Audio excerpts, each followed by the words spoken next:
एक mutual fund का जो ट्रेडिंग होता है वो दिन भर के जो ओपन मार्केट रहता है, ओपन मार्केट क्लोज होने के बाद एनएवी तय होता है। एनएवी के बेस पर एक बार ही उसका बाई या सेल कर सकते हैं। ईटीएफ के केस में क्या है कि इसका स्टॉक एक्सचेंज से ट्रेडिंग होता है, लाइव ओपन स्टॉक मार्केट में इसका ट्रेडिंग होता है। उसमें कभी भी आप जिस तरह से स्टॉक का ट्रेडिंग स्टॉक मार्केट में होता है उसी तरह से ईटीएफ का भी ट्रेडिंग स्टॉक मार्केट में होता है। कभी भी उसको खरीद सकते हैं और बेच सकते हैं। दूसरा, प्राइसिंग। म्यूचुअल फंड का एनएवी मार्केट क्लोज होने के बाद निर्णय लिया जाता है। सारे चीज एक्सपेंस वगैरह एडजस्ट करने के बाद उसका एनएवी तय होता है। ईटीएफ के केस में क्या है कि इसका प्राइस फ्लक्चुएट करता है। जिस तरह से स्टॉक का प्राइस फ्लक्चुएशन होता है उसी तरह से ईटीएफ का प्राइस सप्लाई और डिमांड के बेस पर फ्लक्चुएट होते रहता है। आप उसको दिन भर में कभी भी खरीद सकते हैं या बेच सकते हैं। Expense ratio. म्यूचुअल फंड का एक्सपेंस रेशियो काफी हाई होता है और ईटीएफ का एक्सपेंस रेशियो काफी लो होता है। इसका रीजन क्या है?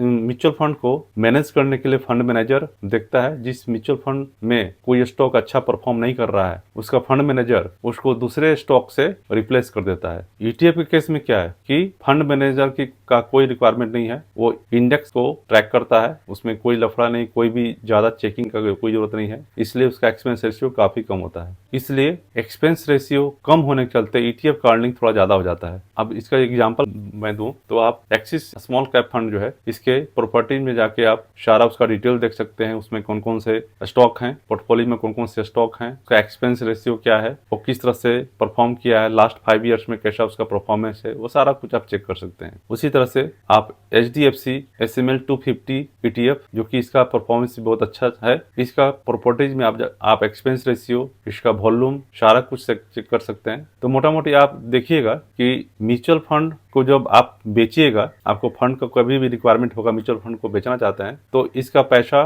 2 to 3 वर्किंग डेज में आपके पास मिलेगा। लेकिन ईटीएफ के केस में क्या है कि आप उसका स्टॉक मार्केट में लाइव ट्रेडिंग होता है, आपको बेचने के फंड की आवश्यकता है, कभी भी आप उसको बेच दीजिए, आपका सेकेंडों में फंड आपके अकाउंट में आ जाएगा। तो ये सबसे अच्छा बेनिफिट है। अर्निंग भी ईटीएफ के केस में अर्निंग ज्यादा है। फंड मीन लिक्विडिटी, फंड भी आपको इमीडिएट मिल जाएगा, कभी भी रिक्वायरमेंट है फंड भी इजिली मिल जाएगा। तो इस केस में देखा जाए तो ईटीएफ ज्यादा बेटर है। आप ईटीएफ में इन्वेस्टमेंट का डिसीजन ले सकते हैं। आगे के वीडियो में मैं बताऊंगा कि कौन कौन ईटीएफ ज्यादा बेटर है, कौन सा ईटीएफ में इन्वेस्टमेंट करना ज्यादा बेनिफिशियल है हम लोग के लिए।